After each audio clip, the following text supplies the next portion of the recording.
Así puestos de pie, vamos a abrir nuestras Biblias en Primera de Timoteo, capítulo 1. Vamos a leer desde el versículo 1 en adelante.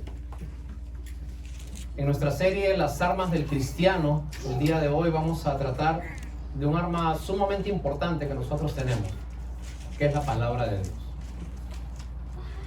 Y este pasaje nos habla de una manera clara de qué es el propósito de la Biblia para nuestras vidas. Primera de Timoteo, capítulo 1, versículos 1 y 2. Quería saber si todos ya lo tenemos. Unos cuantos faltan, así que vamos a dar un minutito para que todos podamos leer. Primera de Timoteo, capítulo 1, versículos del 1. Vamos a leer hasta el 15. Si usted lo tiene, le pido que me lo haga saber diciendo amén. Amén. Muy bien, la palabra del Señor dice así.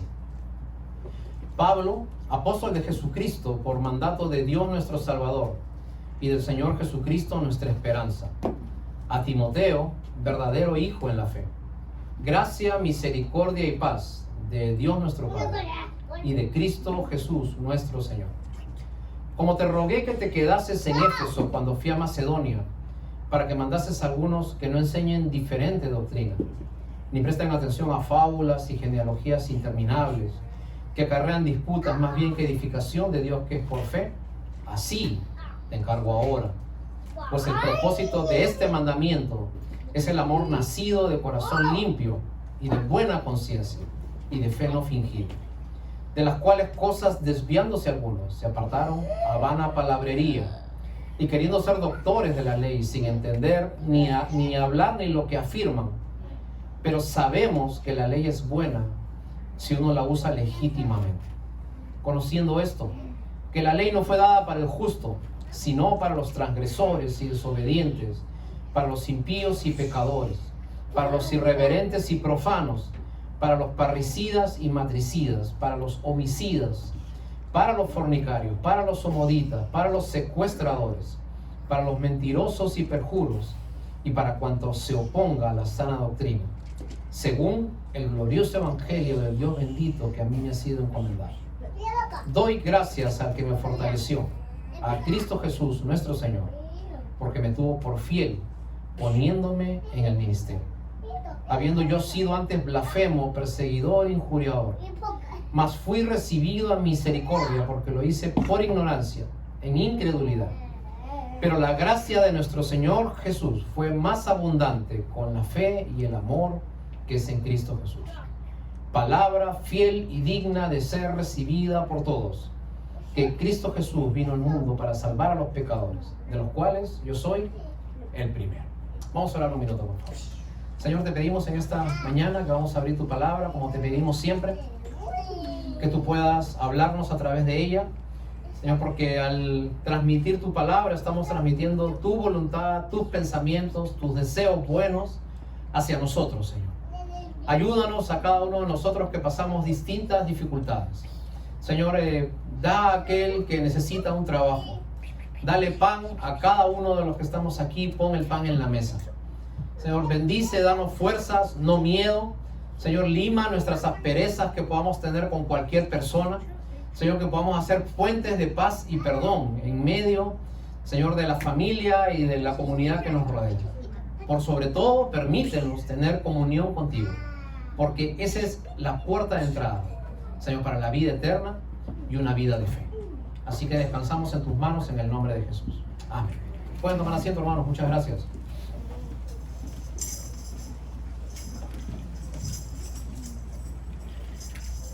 Y como siempre le damos la bienvenida a las personas que se están agregando poco a poco a nuestro servicio. Un gusto tenerlos aquí. Gracias a Dios que podemos contar con su presencia y esperamos que el Señor nos pueda hablar a cada uno de nosotros. Quería que me presten atención un minuto. Todos los cuadros que se han dibujado, todos los escritos, todos los relatos que se han hecho acerca del apóstol Pablo, todos tienen la misma característica. Quizás usted nunca ha podido ver al apóstol Pablo personalmente porque nació en otra época, pero todos los retratos del apóstol Pablo tenían la misma característica. Pablo era una persona bajita, pelado, tenía una joroba grande, tenía una nariz bien pronunciada, era barbudo y casi no podía caminar. Ese era el gran apóstol Pablo. Físicamente, una persona, como él mismo dijo, de apariencia soy despreciable, decía él, ¿no?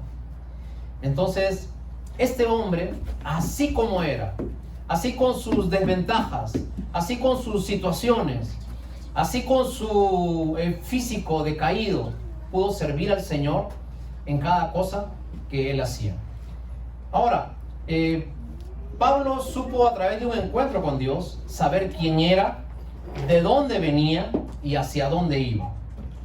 Hoy vamos a ver la relación de este apóstol, gran apóstol Pablo, con un joven que se llamaba Timoteo. Vamos a ver el encuentro de dos personas, de dos generaciones, de alguien que se llamaba Pablo, que significa pequeño, y alguien que se llamaba Timoteo, que significa estimado por Dios. Y vamos a ver que la vida en ciertas circunstancias encuentra a estas dos personas, a estas dos generaciones, Pablo y Timoteo. Vamos a ver cómo se conocieron ellos. Vamos a abrir nuestras Biblias, sin que usted mueva Primera de Timoteo. Vamos a ver el libro de Hechos, capítulo 16, versículos 1 y 2. Vamos a ver cómo conoció Pablo a Timoteo y cómo conoció Timoteo a Pablo.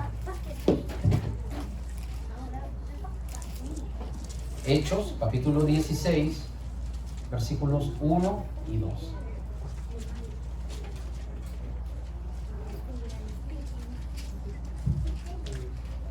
Hechos, capítulo 16, versículos 1 y 2.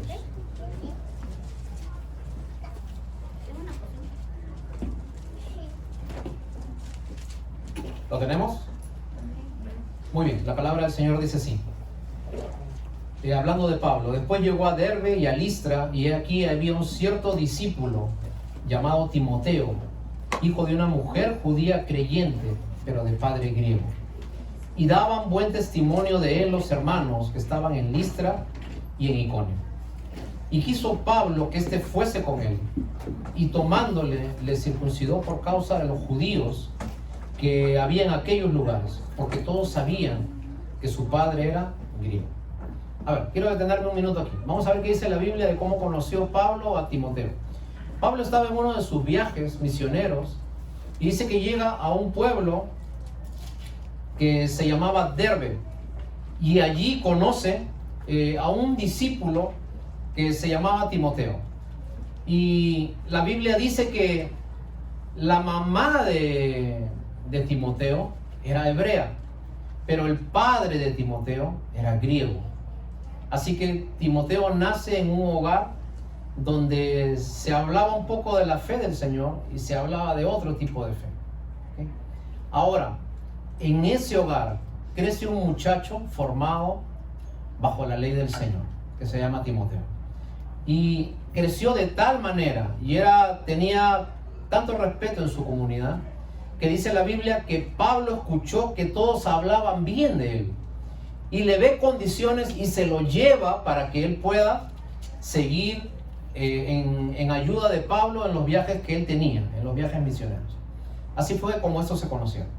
Entonces encontramos a dos personas, una persona joven y una persona mayor, que se juntan en ese camino y seguramente van en un barco y comienzan a hablar y a compartir historias. Uno escucha, el otro recibe, el otro da y el otro aprende. Los años pasaron y este muchacho, ¿no?, que había nacido en un hogar donde la fe no era del todo firme, comienza a crecer espiritualmente. Y dice la Biblia que cuando pasa el tiempo, el apóstol Pablo pone a Timoteo de pastor en una iglesia. Ahora, Timoteo es puesto en una iglesia de pastor, en la iglesia más difícil que había en ese tiempo, en un lugar que se llamaba Éfeso. Éfeso era un puerto. En Éfeso abundaban los bares, las cantinas, la música, el baile, la diversión. Pero había un problema grandísimo en Éfeso. Y Pablo tenía que lidiar contra ese problema. Ese era un problema cultural. En medio de Éfeso había un gran monte. En la punta de ese monte había un templo. Y en ese templo se reverenciaba a una diosa que se llamaba Diana. Era la diosa del amor. ¿Cuál era el problema allí? Usted entraba, como toda persona del lugar o como turista, entraba a ese pueblo y hacían ceremonias con mujeres bailando con velos blancos. Dentro de la ceremonia habían tantas mujeres en ese lugar que había la posibilidad de que usted tome una de esas danzarinas, usted tenga sexo con esas personas, termine con ellas y usted diga que ha estado alabando a Dios dentro de esa ceremonia, porque era la diosa del amor. Y como era la diosa del amor, había que darle rienda suelta al amor en toda su plenitud. Gracias, Diana. Todo el mundo llegaba, gracias, Diana, ¿no? O si no, se reunían los amigos que venían de viaje, los marineros. ¿Vas a ir al templo de Diana? Claro, tenemos que ir, de todas maneras tenemos que ir donde Diana. Ahora, en este pueblo, imagínate lo que es predicar el evangelio. Lo más difícil de todo. Si alguien tenía que seguir al Señor Jesús, entonces lo que uno tenía que hacer es decir, yo ya no voy al templo de Diana y ahora voy a ir en contra de eso y voy a seguir mi fe en Cristo Jesús. Y en medio de esa sociedad alegre, bulliciosa, que le daba rienda suelta, era un carnaval continuo. Éfeso se distinguía porque era un sitio donde el clima era extraordinario. Había mucho comercio, había mucho negocio. Y allí en ese lugar, ¿no?, en medio de esos tigres, ¿no?, allí lanza Pablo a este muchacho Timoteo a que comience su primera experiencia como pastor. Los años siguen pasando y ahora vemos que Pablo está hablando con este muchacho al que dejó de pastor después de un cierto tiempo. Y vamos a volver al pasaje que leímos al comienzo, por favor. Primera de Timoteo, capítulo 1, versículo 1. Vamos a entrar en materia aquí.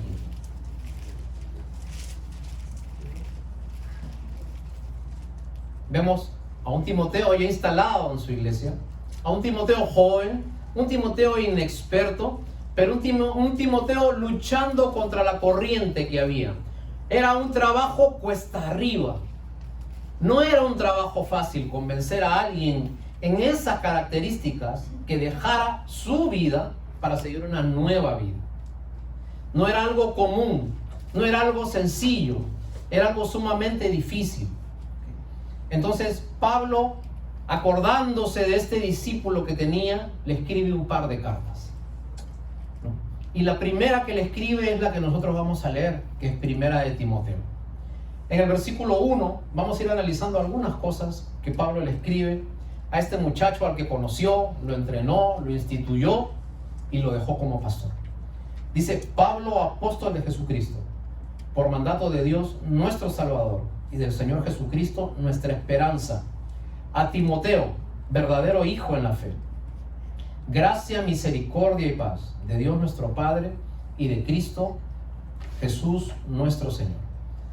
Algunas cosas que quería ponerte aquí primeramente puntual.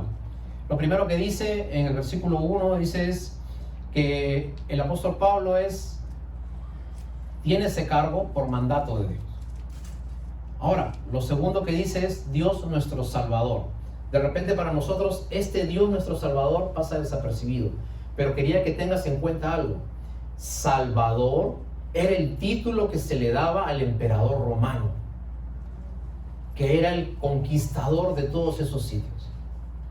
Entonces Pablo, desafiando al César, dice: mi Salvador no es un emperador romano, mi Salvador es Jesucristo. Entonces lo que quiere decir Pablo con esto es: el Señor Jesús es a quien yo me debo, es quien me sustenta, es quien me cuida, es quien me guía. Y después dice en el versículo 1 mismo que también te estoy escribiendo por mandato de Jesús, nuestra esperanza. Y hermanos, aquí quiero que por favor nosotros podamos meditar un minuto en algo. Usted no anda solo en la vida. Dios es un Dios de esperanza. Usted puede estar tranquilo a pesar de lo que pase alrededor suyo, porque su esperanza es que así todo lo que pase alrededor se vea difícil, Dios está trabajando en medio de sus circunstancias. Yo he conversado alguna vez acerca de esta historia de la caja de Pandora. Y les decía que la caja de Pandora era una historia de la mitología griega. La caja de Pandora trataba de lo siguiente. Era un cofre donde estaban escondidos todos los males que habían en el mundo. Y era un cofre que estaba lacrado, sellado. Este cofre se le encargó a una mujer para que esta mujer pudiese guardar ese cofre fielmente y todos los males que hay en el mundo no pudieran ser dispersados. Ahora, cuando se le dio este cofre a esta mujer para que guarde todos los males y los encierre dentro de ese cofre, adivinen qué hizo la mujer. Curiosas como son las mujeres. ¿Y qué habrá dentro? Y de ahí 1 o 2 días estuvo bien, ¿no? ¿Y será verdad? Hasta que la mujer no pudo más y abrió el cofre. Y dice que un aire impetuoso salió y mandó volando a la mujer. Y salieron todos los males dispersos por el mundo. Cuando la mujer reaccionó, regresó al cofre y lo tapó. Antes de taparlo, se dio cuenta de algo. Los males se habían dispersado por todo el mundo, pero dentro del cofre, en el fondo, quedaba una palabra, que era la palabra esperanza. Y esto quiere decir que a pesar que todos los males salgan por el mundo, todas las penas puedan llegar a su vida, y usted pueda pasar los sufrimientos que pasa todo ser humano, mientras la esperanza esté en la base de su vida, usted va a poder estar seguro. No importa que venga en su vida, si la esperanza está como la base en su corazón y Jesucristo es su esperanza, y usted no espera de lo que le pueda dar un gobierno, usted no espera lo que le pueda dar la gente, usted no espera una recompensa, usted no espera una ayuda, su ayuda es el Señor. Él es su Salvador. Él es el principal proveedor suyo. Él es el que le da pan cuando usted no tiene. Él es aquel que está en el momento difícil cuando usted lo necesita. Él es el que está cuando usted llora sin saber por qué. Él es el que está presente cuando usted no sabe qué va a pasar con su vida, cuando usted no sabe hacia dónde va a ir, cuál es el futuro que usted pueda tomar. Lo segundo que vemos es que Pablo, a comparación de todas sus cartas, quiero que aprendas algo. Cuando Pablo le escribía a una iglesia, Pablo decía siempre gracia y paz del Señor Jesucristo. Ahora, te explico por qué Pablo decía gracia y paz. Paz en el saludo hebreo, shalom. Cada vez que se veía, o hasta ahora, cuando se ven dos hebreos, shalom, hermano, shalom, paz. Pero los griegos, los que no eran judíos, no se decían shalom, se decían gracia. Gracia, gracia. Entonces, lo que quiere decir el apóstol Pablo es, la gracia y la paz se juntan en el Señor Jesús. Un hombre que creció en la doctrina hebrea y un hombre que no, se pueden juntar y se pueden unir y pueden convivir y vivir como hermanos, porque hay algo que une a los distintos y es el Señor Jesucristo. En Cristo se unen la gracia y la paz.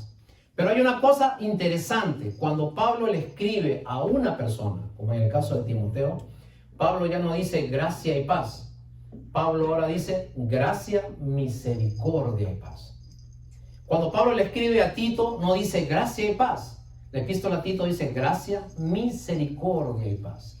¿Por qué cada vez que Pablo le escribe a una persona añade esa palabra misericordia? Porque el ser humano, como usted y como yo, necesitamos tener la misericordia de Dios. Y hermanos, cuando nosotros nos presentamos delante de Dios, acuérdese de algo. Hay un Dios de misericordia que se presenta delante suyo.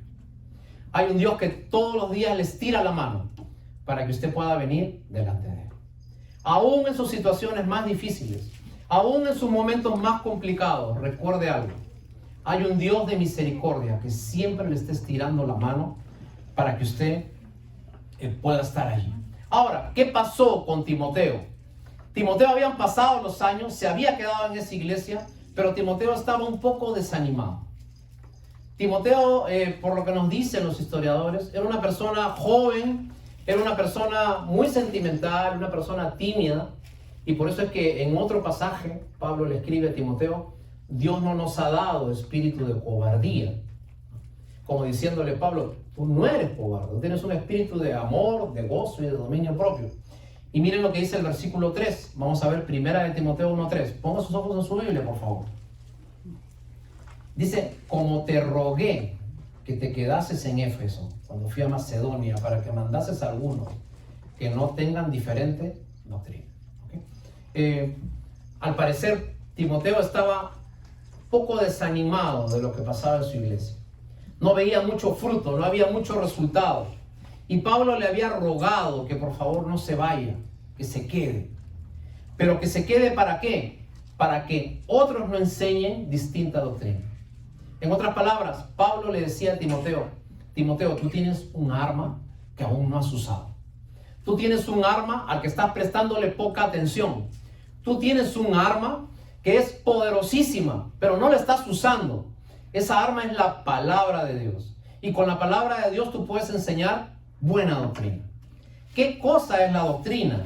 La doctrina es, en la palabra hebrea, lehak, que significa instruir, enseñar, dirigir acerca de los principios que hay en la Biblia. Así que la Biblia dice que el Señor Jesucristo es nuestra esperanza. La Biblia dice que el Señor Jesucristo es nuestra fuerza. Y Pablo le rogaba a Timoteo que no se quede a mitad del camino en el trabajo que él estaba haciendo.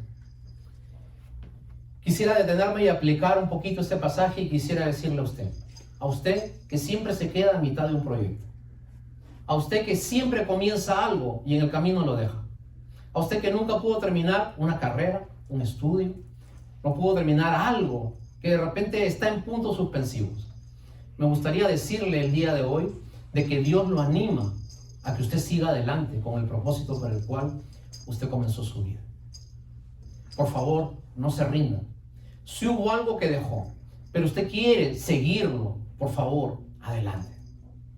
Dios no está interesado en personas que dejan cosas a medias. Dios está buscando personas que comiencen algo y que lo terminen. Y si usted empezó en su vida de fe, pues permanezca en su vida de fe. Asegúrese de que cada día hace lo mismo para seguir a Dios. Y lo primero que usted tiene que entender es que usted tiene un arma poderosa en su mano. Ese arma es este libro. Este libro es la palabra de Dios. La pregunta es, ¿usted lee ese libro? ¿O solamente lo abre cuando viene a la iglesia? Usted tiene la Biblia en casa y la Biblia está allí empolvándose, llenándose de polen en este tiempo, ¿no? Y la agarra solamente cuando va a venir a una iglesia, a una clase, a una reunión. Usted la abre diariamente. Ahora, me gustaría decirte algo.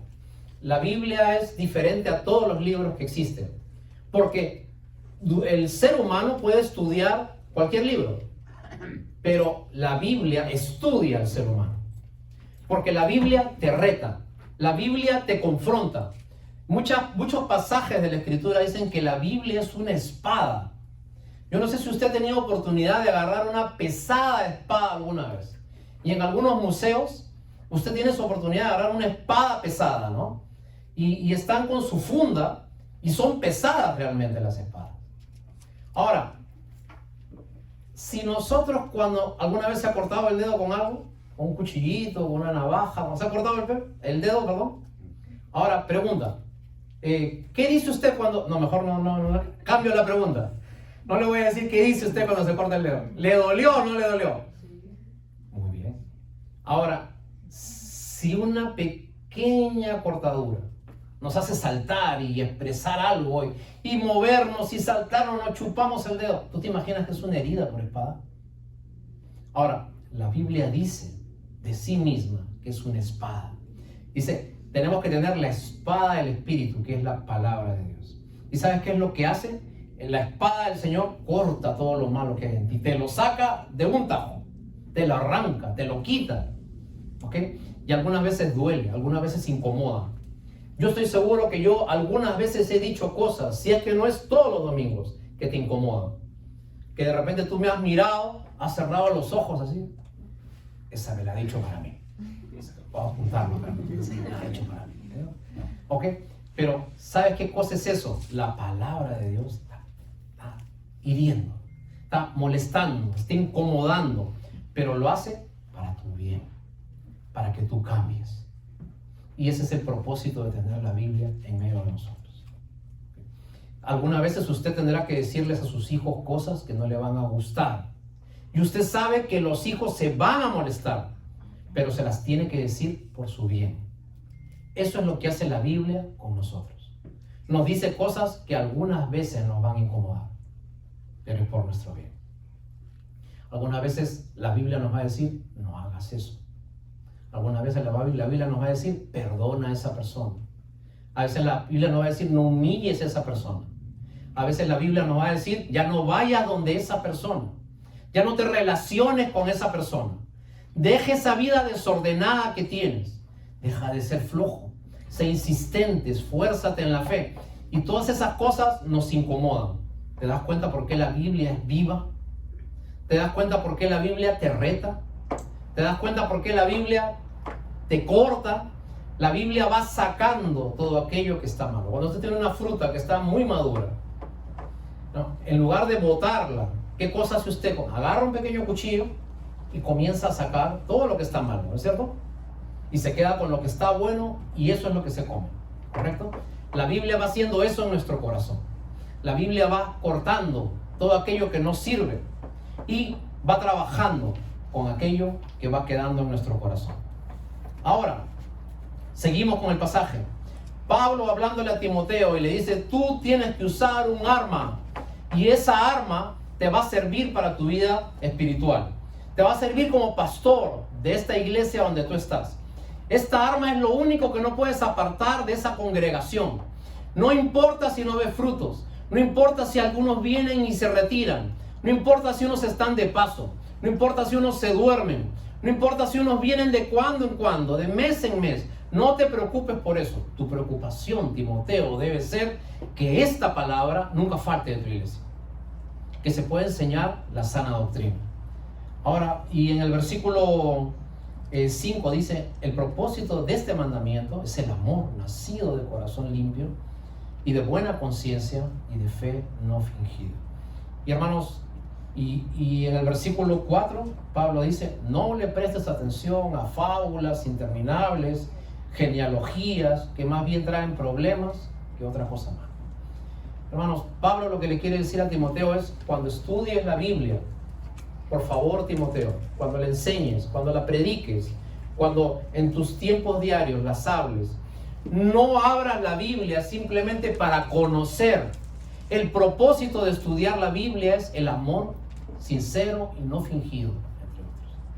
Quiere decir que de nada vale una tremenda cabeza de conocimiento bíblico si es que no lo aplicamos con nuestros hijos, con nuestros padres, con nuestras parejas, con nuestras familias, en el trabajo, donde nos movemos, con los vecinos. Usted tiene que ser el distinto, el que sea conocido por tener virtudes que otros no tienen, el que todos digan, este hombre, qué respetuoso que es, esta mujer, ¿no? Qué seria, ¿no? Qué derecha que es, ¿no? Se viste de una manera distinta, habla de una manera distinta, trabaja de una manera distinta. ¿Por qué? Porque algo está dentro tuyo. El propósito es el amor no fingido.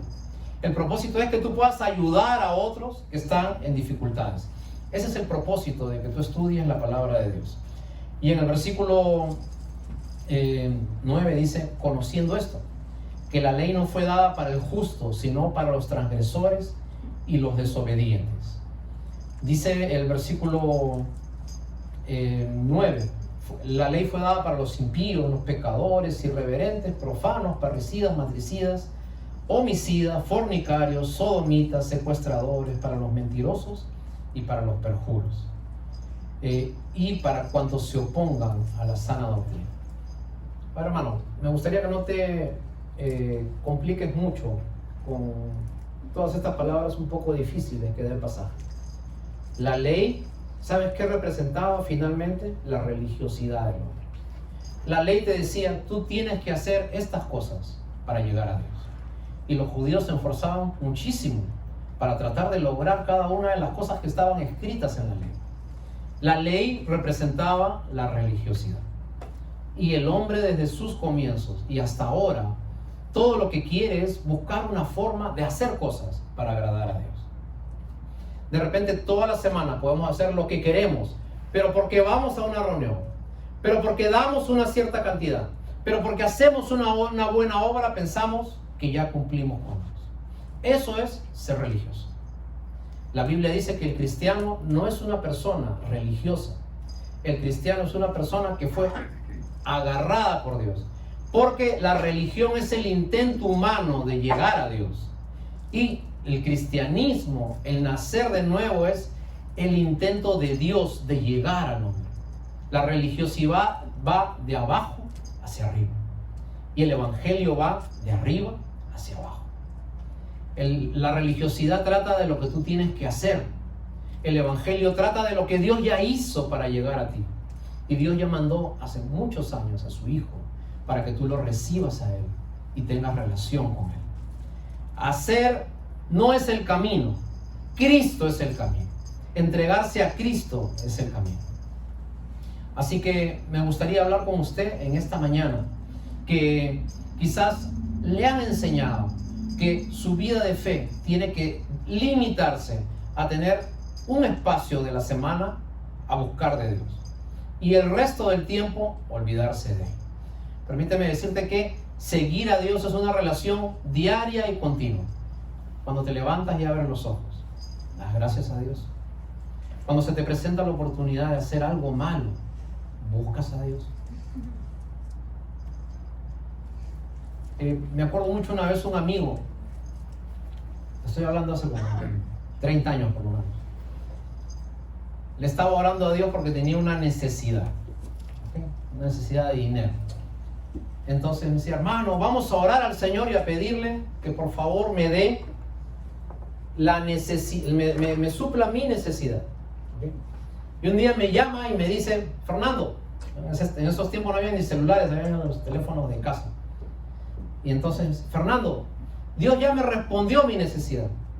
¿Qué había pasado? Se había encontrado un cheque por cierta cantidad que estaba, o sea, no en blanco, pero decía cash. Y cuando dice cash es que lo puede cobrar cualquier persona. Ahora, él me decía, ya Dios me respondió, acá está lo que yo necesito. Ahora, yo le digo, ¿tú te has dado cuenta que al cobrar ese dinero te estás agarrando plata de alguien? Pero Dios ya le devolverá a esa persona, ¿no? Pero así no funciona la vida de fe. Entonces, tener una buena doctrina te hace distinguir entre la verdad de entre la casi verdad. ¿Ok? Mira, en los años 70, para hacer los exámenes, se inventó una forma que se llama multiple choice, que es lo que usamos ahora, ¿no? Te hacen una pregunta y te dan 5 alternativas. Tú tienes que marcar A, B, C, D, la que tú creas. ¿Ok? Ahora, ¿cómo se hacen los multiple choice? Se hacen así.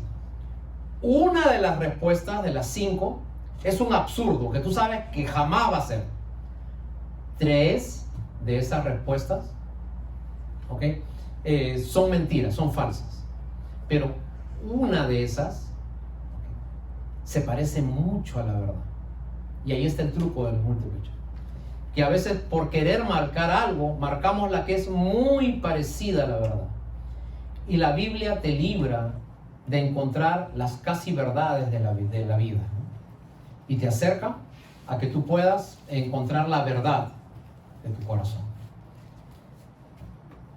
Cuando usted conoce al Señor, usted puede entender qué cosa es el Evangelio. Dice en el versículo 15, dice, palabra fiel y digna de ser recibido por todos, que Cristo Jesús vino al mundo a salvar a los pecadores, de las cuales yo soy el primero. Y eso es el Evangelio. El Evangelio es 2 noticias. una buena y una mala. La palabra, ¿usted sabe qué significa la palabra evangelio? Significa buenas noticias. Esas buenas noticias está compuesta de dos noticias. Una noticia mala y una noticia buena. ¿Okay? Muchas veces en la vida nos encontramos con esas cosas. Nos encontramos algo bueno, pero que tiene algo malo al mismo tiempo. Esta pastilla te va a quitar la infección. ¡Qué bueno! ¿No es cierto?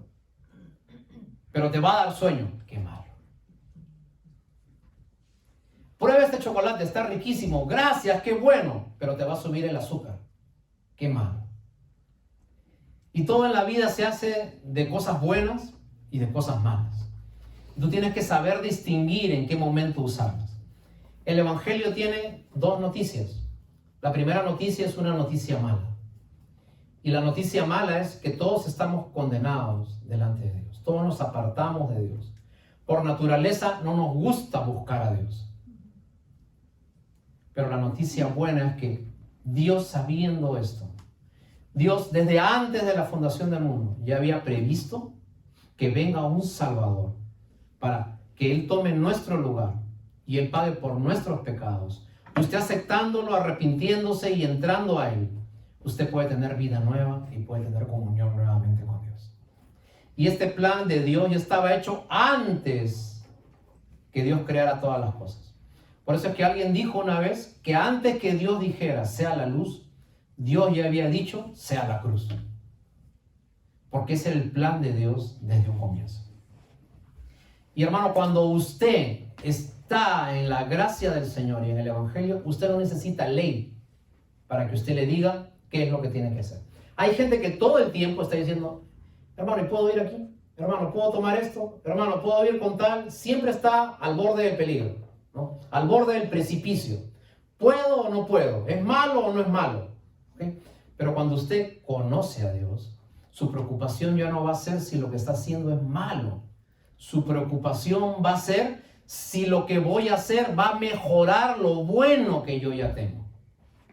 Y usted no va a necesitar que nadie esté atrás suyo. El profeta decía, cuando ustedes me conozcan, ya no tendrán necesidad de que nadie les diga, sigue a Dios, porque todos conocerán a Dios en su corazón. Te cuento una historia para que te des cuenta qué cosa era la ley y qué cosa era la gracia. Había una vez un estudiante indio que va hacia Inglaterra, porque estudiaba en Oxford. Entonces, para ir desde la India hasta Inglaterra, tenían que ir en un viaje de un tren. Este estudiante se había dado cuenta que cada cierto tiempo el tren paraba. Y cada vez que el tren paraba, había un letrero. Ese letrero decía, no escupir en el piso. Es la ley. Ahora, este estudiante bajaba un ratito del tren, comía algo para seguir el camino, que era un poco largo, y se subía nuevamente al tren. Él se daba cuenta que a pesar que el letrero decía, no escupir en el piso, es la ley, la gente lo seguía haciendo. Y él veía los rastros de eso. ¿Okay? Ahora, cuando esta persona llega a la casa donde tenía que llegar, se encuentra con una familia cristiana. Y en ese día que él se encuentra con esa familia cristiana, estaban hablando acerca de qué era la ley y qué era la gracia. Y en plena discusión, el estudiante indio dice, mira, yo te voy a poner un ejemplo de qué es la ley y qué es la gracia. ¿Okay? Y él decía, en el camino desde la India hasta acá, yo subí en un tren. En cada paradero decía, no escupir en el piso. Es la ley. Pero la gente, a pesar que le ponía las advertencias, seguía escupiendo. Ahora, yo he llegado a esta casa y en todo este vecindario no he visto en ningún lugar que haya ese letrero. Y también me he dado cuenta que la gente no escupe en el piso. La ley te dice constantemente qué cosa es lo que tienes que hacer o no tienes que hacer para llegar a Dios. Pero cuando tú no conoces, cuando tú conoces el amor de Dios, no tienes necesidad que nadie, ¿no?, muchas veces esté atrás tuyo diciendo, esto es malo, esto es bueno, esto es malo, esto es bueno.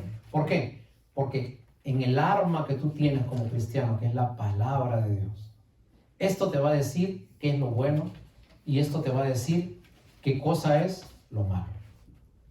Así que nosotros le pedimos el día de hoy, en esta mañana, lea su Biblia.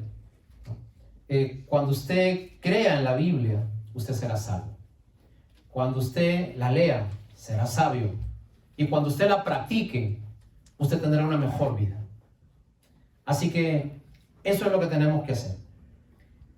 Nosotros tenemos que llegar a comprender, como le dijo Pablo a Timoteo: Timoteo, tienes un pueblo que se está yendo a ver a Diana.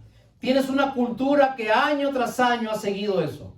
Yo te quiero pedir que no dejes de utilizar esa herramienta que va en contra del sistema que hay. Esa herramienta es la palabra de Dios. La palabra de Dios es lo único que te va a mantener. Enseñar la doctrina correcta, las enseñanzas correctas, la instrucción correcta. Timoteo, ¿no? Timoteo significaba estimado por Dios. Timoteo, hijo, estimado por Dios. Nunca dejes de predicar el evangelio. Nunca dejes de hablar de ese Dios bueno que se acerca al hombre perdido. Y ese es el mensaje que no solamente debemos recibir, sino que tenemos que predicar también. Hermanos, nosotros nos hemos conformado con recibir el evangelio, pero muy poco hablamos del evangelio. Si no, te hago una pregunta: ¿a cuántas personas le compartiste el evangelio esta semana?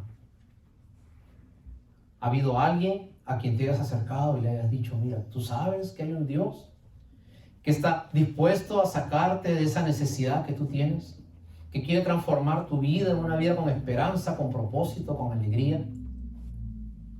Y hermanos, cuando nosotros nos guardamos el evangelio para nosotros y no lo damos hacia otras personas, entonces algo malo está pasando en nuestro corazón. Porque nosotros tenemos que compartir con otros lo que ya hemos recibido. Así que hay un Dios de gracia, de misericordia y de paz que te está pidiendo el día de hoy que no solamente te conformes con recibir el evangelio, sino que te conformes con compartirle a alguien el evangelio. ¿Me harías el favor de pensar en alguien a quien puedas compartirle el evangelio esta semana? ¿Podrías acordarte de alguien a quien quizás es cercano a ti? Quizás conversas mucho con esa persona, pero a quien nunca le has compartido la palabra de Dios. Y yo te reto a que el evangelio siga corriendo a través tuyo. El evangelio era la buena noticia de Dios salvando al mundo. Y en los tiempos antiguos, cuando un rey quería dar una noticia, hacía un documento, lo sellaba, lo lacraba con su anillo y mandaba a algunas personas de pueblo en pueblo, que se llamaban heraldos. Y estos heraldos iban con una trompeta y llamaban la atención de todo el pueblo. Estiraban la hoja firmada por el rey y leían lo que el rey tenía que decirles a ellos. ¿Okay? Y la Biblia dice que usted es un heraldo. Ahora, la pregunta es: ¿usted está cumpliendo esa misión que Dios le ha dado? Si no le está predicando a nadie, es porque algo está mal en su vida de fe. Si no está compartiendo, no está llamando a alguien, no se está acercando a alguien, no está hablando con el que le da el café todos los días, no está hablando con un cliente, no está hablando con un primo, una persona lejana, un familiar en su país, y le está diciendo: mira, hay algo que yo nunca te he dicho. Yo he recibido un mensaje que ha cambiado mi vida y me gustaría compartirlo contigo. Si usted no está haciendo eso, entonces usted no está utilizando esta arma poderosa que Dios tiene para su vida. Usted tiene una Biblia, léala. Usted tiene un manual de fe, sígalo. Hágalo, porque cuando usted hace eso, entonces usted va a pasar de la religiosidad a la vida de fe. Mientras la religiosidad se centra en una ceremonia, en un rito, en un sacrificio, la vida de fe se centra en un minuto a minuto vivir con Dios y sentirse cómodo y satisfecho de seguir al Señor. La escritora Gabriela Mistral, Premio Nobel de Literatura en el año 1945, escribió un poema sobre la Biblia. Este poema se titula Libro mío. Y permíteme que yo te lo pueda leer, por favor. Te vuelvo a repetir, no es cualquier persona, ¿ok? Una escritora, Premio Nobel de Literatura, que se llamó Gabriela Mistral. Ella tenía como libro preferido, ¿no?, sobre ella, y lo ponía en su mesa de noche, a un ejemplar de la Biblia tal y cual tú lo tienes como yo. El poema decía así, lo escribió en los últimos años de su vida.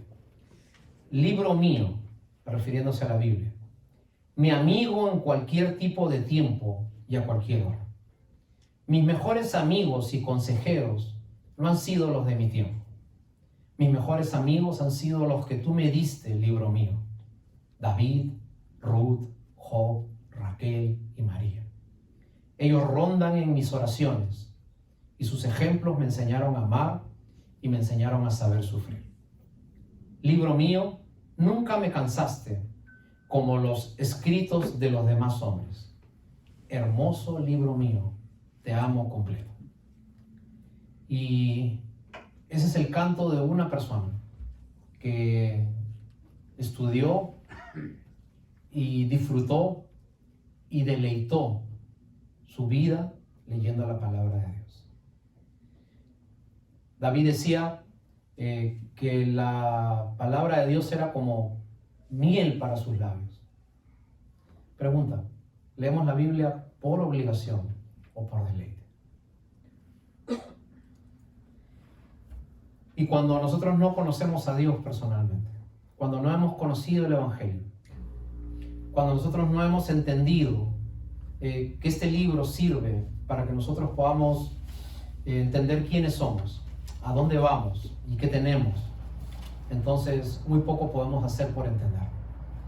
Estos serán puros libros con letras y números, sin ningún sentido.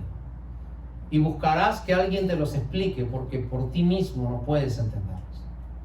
Más, sin embargo, la invitación de hoy día es que tú conozcas a ese Dios que hoy día se acerca a ti y te dice, hay un arma para que tú puedas conocer cómo tener un nuevo camino en la fe. El Señor Jesucristo dijo, todo aquel que hace pecado, esclavo es del pecado. Mas si el Hijo os libertare, seréis verdaderamente libres. Cuando tú conoces al Dios de este libro, cuando tú conoces al Señor Jesucristo y te arrepientes de todo corazón y le das la espalda al pecado, así como esta gente en Éfeso le da la espalda a la diosa Diana, de la misma manera usted puede conocer cómo ese Dios hermoso puede transformar su vida y su fe. Y ya no vamos a seguir a Dios en actos religiosos, sino que vamos a seguir a Dios en una vida que va de triunfo, en victoria, y que sigue adelante creciendo a pesar de las adversidades. El Dios de la esperanza hoy día te está estirando la mano y te está diciendo, ven a mí y conoce que es una vida con fe, conoce que es una vida con amor, conoce que es una vida con un propósito. Ya mucho tiempo andaste, 10, 20, 40, 30, 40 años en tu forma de ser. ¿Y qué sacaste? Siempre estás con ese permanente compañero que se llama insatisfacción, soledad, desesperanza, intranquilidad. Es momento en que usted se ponga a cuentas con Dios y usted acepte a ese Señor Jesucristo que se dio por usted y que hoy día le está abriendo los brazos para que usted pueda llegar a Él y comenzar una vida nueva. Y esa arma está dispuesta para usted. Esta arma le enseña quién es usted. Esta arma le enseña quién es Dios. Esta arma le enseña cuál es su camino. Y esta arma le va a enseñar cuál es su destino final. No solamente en esta vida, sino cuando vayamos a vivir para siempre en la presencia del Señor. Tome la Biblia, use la Biblia. Por favor, no la desprecien. Mucho costó que se escribiera este libro. Personas dieron su vida para que este libro pueda ser preservado. Y nosotros teniéndola íntegra, completa, muchas veces nos damos el lujo de algunas veces agarrarla y algunas veces leerla. Dios hablando al hombre a través de su palabra. Y el hombre despreciando las palabras de Dios, ignorando los escritos de la palabra del Señor. Así que hoy día te pido, no te estamos pidiendo nada para nosotros. No te estamos pidiendo tu dinero. No te estamos pidiendo que te sometas a nosotros. Te estamos pidiendo, por favor, que leas este libro en tu casa, en tu soledad, antes de emprender algo, antes de comenzar tu día. Y la Biblia dice que la fe viene por el oír y el oír la palabra de Dios. Reciba la fe, viva en fe y descanse en fe. Vamos a ponernos de pie, por favor.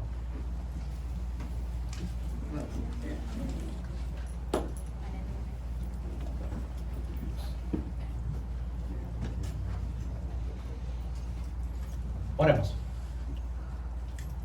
Te agradecemos, Señor, en esta mañana porque nos permite, Señor, recibir tu palabra. Gracias porque, Señor, aún habemos muchos Timoteos, Señor, en este mundo. Muchas veces, Señor, viendo las cosas que pasan alrededor nuestro, nos parece imposible que una persona pueda cambiar. Nos parece imposible que una persona pueda transformar su vida. Mas, sin embargo, tenemos confianza en que tu palabra es una semilla viva y que va a ser su fruto como lo está haciendo hasta ahora en medio de nuestros hermanos. Señor, que ellos puedan agarrar y tomar esta semilla de fe, que es la palabra de Dios, y que esta semilla pueda dar fruto, Señor, para vida eterna en cada uno de nosotros. Nosotros tenemos como responsabilidad leer tu palabra. Eso no lo puedes hacer tú por nosotros. Así que permítenos tener una vida, Señor, consciente del amor tuyo. Y te ruego por aquellos, Señor, que queremos comenzar este reto de leer la palabra del Señor. Que esa palabra nos aliente, nos rete, nos guíe. Señor, y si alguien no entiende algo, que nos busque para que podamos explicarle gustosamente qué significan los principios de la palabra del Señor. Así que en esa confianza quedamos en tus manos en el nombre de Jesús. Amén. Un reto para aquellos que quieren comenzar a leer la Biblia.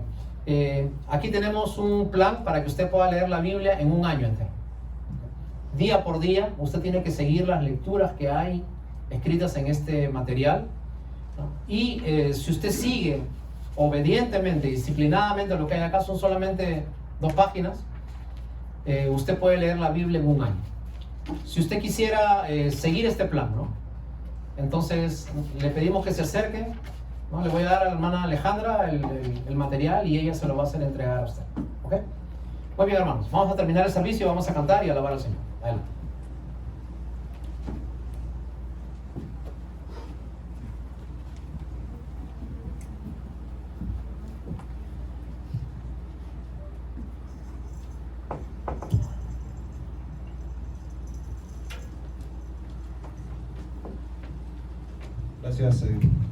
Gracias Señor, porque tu palabra es la que nos confronta. Gracias, pastor, por el mensaje. Y existen cadenas en nuestras vidas y sé que muchas ataduras también, pero es tiempo de decirle al Señor que las rompa. Y esta canción, esta adoración, esta alabanza habla de eso. Así que, ¿quiénes creen que Dios rompe las cadenas? Que alce la mano, por favor, vamos. Dile, Señor Jesucristo, gracias, Señor, porque tú haces posible, Señor, tener libertad, Señor Padre amado. Gracias, Señor. Y sé que en nuestros corazones, Señor, nos vas a enseñar por medio de tu palabra, leyendo la Biblia, Señor Padre amado. Gracias. Vamos a adorarle.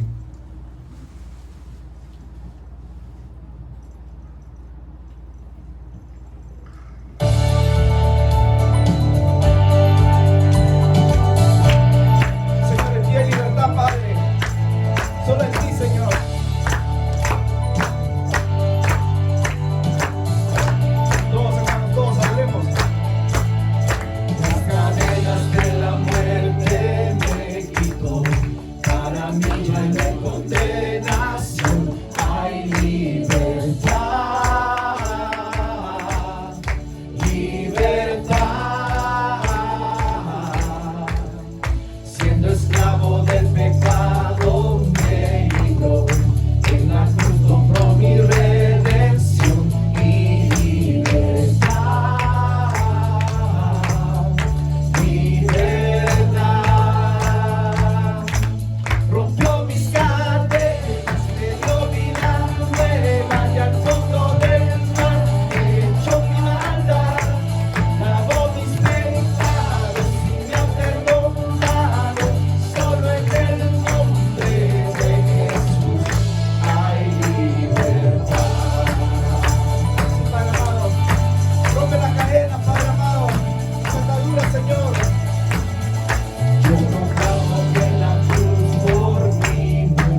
Vamos a orar, vamos a darle gracias al Señor. Me gustaría, siempre que con nosotros nos acompañan los hijos de Cristian y Juan José, que es el hijo de Eduardo y Alejandra, me gustaría que pasen adelante, vamos a orar con ellos también. ¿Puede ser? Que pasen con su mamá, con su papá.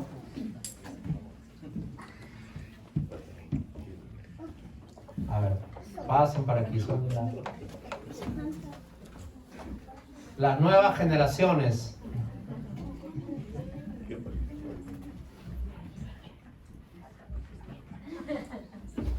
¿Ok? ¿Estamos? Muy bien.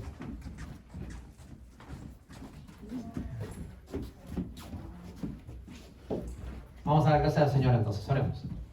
Te agradecemos, Señor, en esta mañana porque nos permitiste estar aquí en tu casa alabando tu nombre. Comenzamos esta semana, Señor, retados por ti en fe, Señor, y oramos por cada uno de los niños que están aquí en este altar. Te pedimos que los cubras, los guardes, los protejas, los libres de todo mal, accidente, peligro, y por el contrario, siempre tu mano, tu protección y tu gracia esté sobre ellos, Señor.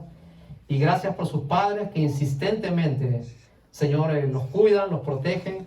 Señor, y oramos que les sigan enseñando tus verdades espirituales, así como Pablo se las enseñó, Señor, a Timoteo, quien a su vez las recibió de su madre y de su abuela. Gracias por este tiempo en el nombre de Cristo Jesús. Amén. Amén. Hermanos, que el Señor les bendiga, que tengan buena semana.